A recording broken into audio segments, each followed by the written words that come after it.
Hey guys, welcome back to Outpost 95.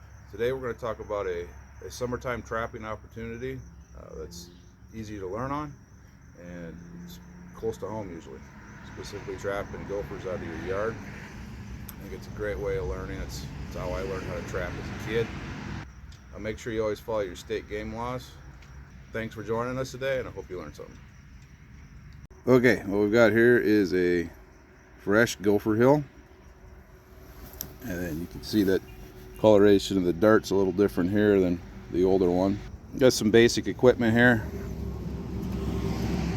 This size 0 pan trap, a stake, in this case rebar, potato that I'm going to use for bait, and a hammer to put the stake in the ground. Okay, here we've got our gopher hill, and if you can kind of see this horseshoe, that's where the tunnel is actually going to be at. The tunnel is going to go in this way, and everything that got kicked out is this mound of dirt, and then this last little bit is where the hole actually got plugged up as they were cleaning the tunnel out. If you're trying to find where to place the trap, it's going to be in that area there. Okay, I'm going to try and talk you through where you're actually going to place the trap now before we dig the hole out. Let's assume this is the tunnel going in. It should be right over here in that hole we just pointed out. You're going to notice something, a tunnel probably coming, and they usually make a Y shape down inside the ground there. You're actually going to try and get the trap placed at the junction of this, because this is the route of travel that they're going to take. They have no need to come back up this way. So you've got to make the pan trap go in that location there if you actually want to be able to catch them. Okay, let's try and dig this out, remembering that here's our horseshoe and the tunnel should be this way.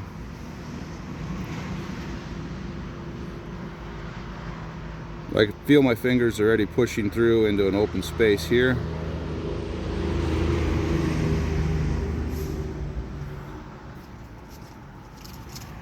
You can see that. Let's adjust the camera angle.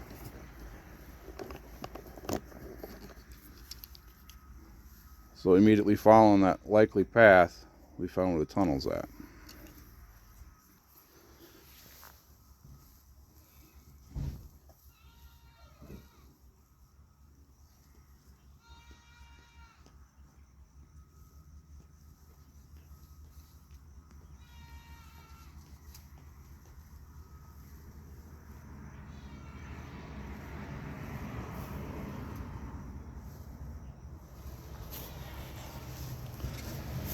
So on this one here, I can feel a tunnel going this way and one going this way. So where those two come together is where we're going to want the trap located.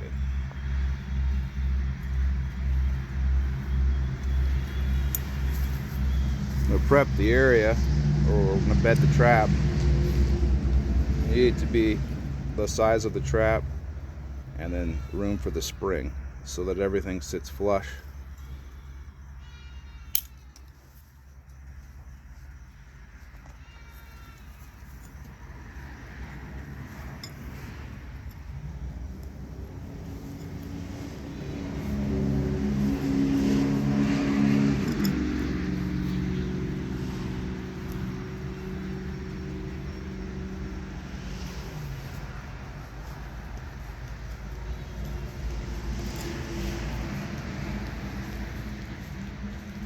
When I set the trap, or when I dig the bed out for the trap, I want it to dig slightly lower than flush level, so that once the trap is in there, it's going to sit level with the path that they're going to be walking on. I'm going to take a piece of potato and place it underneath the trap, hopefully to attract them.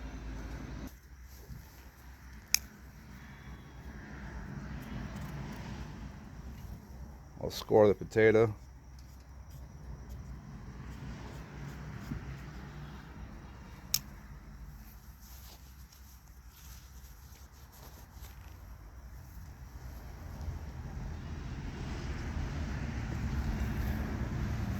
setting that underneath.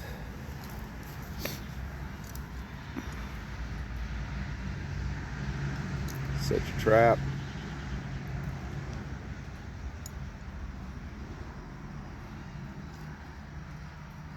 I usually will turn it, the spring slightly. It helps the trap lay a little flatter.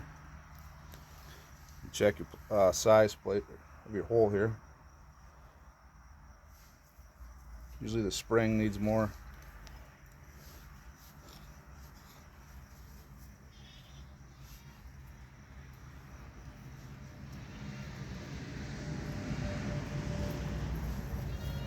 I try to pack a little bit of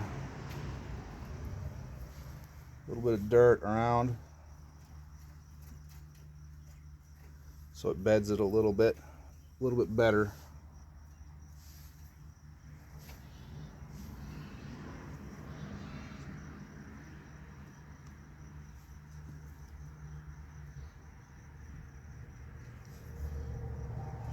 The fresher of a hole you can find, the better.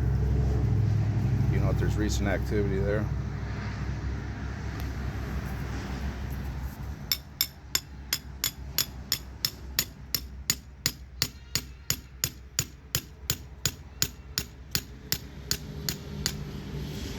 Simple rebar stake. One piece of equipment I forgot to talk about.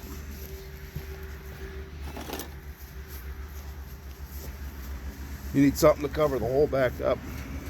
You want to trap off all the light getting in. Right now I'm using old doormats. Asphalt shingles also work well, and you're going to want to cover all the edges with the dirt.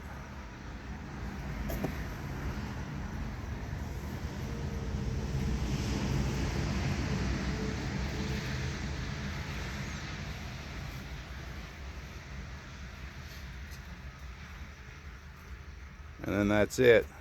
You want to make sure that you're checking this every, depending on what your state regs are, definitely within that time frame, but I try to check it once or twice a day. I always brush the dirt back away and then lift the carpet up, check it, and then put it back together if as needed. Thanks for joining us today. This could be useful to have around the farm or the home. Everybody's going to have a gopher problem at some point in their life. And then something you could build upon if you want to get into regular trapping. Any questions or comments below? God bless.